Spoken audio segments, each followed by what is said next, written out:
out yesterday about sack numbers, and I think EJ pointed out you guys are tied for 11th in the country in sacks, and obviously playing two teams that ran the ball a lot in Cincinnati and West Virginia. I'm curious about numbers aside. Does it feel like your pass rush is impacting the game the way you needed to and wanted to? I mean, the knee-jerk reaction to that would be no, based on our record and the way games are ending up. I mean, guys, I don't care if we're last in the country in sacks or first in the country in sacks if we're winning games, right? At the end of the day. So it's part of our goals. It's part of one of the individual stats that we look at. Certainly something that we take a lot of pride in. But we've got to find a way to force more takeaways, right? I mean, the number one stat, everyone knows this. It's been worn out because it's true.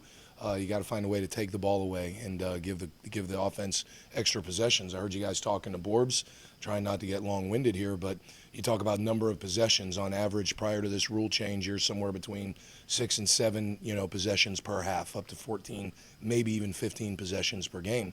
On average, that's down now closer to 12 possessions per game. So it's real. We got to find a way to get the ball back. How's Deion playing? He's doing good things. He's better than he was. He's better than he was earlier in the year. He's better than he was a year ago. He's got a long way to go till his ceiling, and I'm excited to help him reach that ceiling. And he's working at it. I am proud of the way he's approaching his daily routine. Do you feel like your ends are balancing well how to contain the run game but also maintain their pass rush coming off the edge? They're doing good things. I mean, there's certainly things, and a lot of it leads to just disrupting the run game, getting ahead of the chains, right? So put them in a predictable position so we increase the odds of us getting a takeaway. Those are the things that we're really trying to emphasize this week to change the tide, to give the offense a short field. Coach gave us a stat, and you guys can fact check this. It's somewhere close to what I'm going to say. During fall camp, Coach goes through the 7 keys to winning, and again, talking about turnovers, and I believe his record is somewhere near or was 40-6.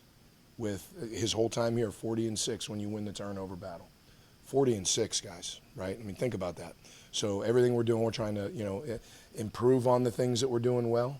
We're trying to find the things that we're not doing well, like what I'm talking about, forcing takeaways. We're putting an extra emphasis on that. Charlie, are you happy with your depth right now, or are you looking to see a little bit more from some of those rotational guys who are getting their first playing time? I'm happy with the rotational guys and what they're coming in and doing when they're doing it. I'm doing some sorting out with, there's 3 DNs that I'm working my way through and seeing who's going to have the impact between Samo, Jimmy Scott, and Nakai Johnson. Not disappointed in any of those 3. I'm waiting for one of them to take that jump, take that leap, separate themselves as an example. The D tackles, obviously, we're excited about the growth of Jules. You have the 3 senior D tackles, the 3 6-year guys.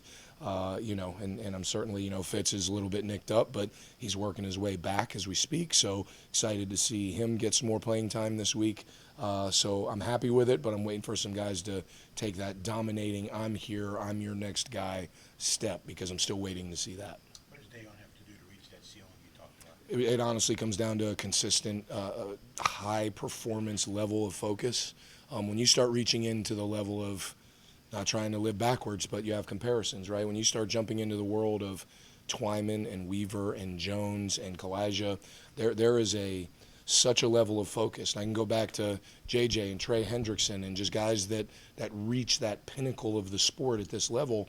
Their ability to focus, regardless of the white noise around them on a daily basis, is admirable.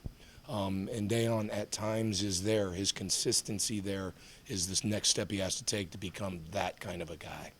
What have you seen of Bam Brema this season?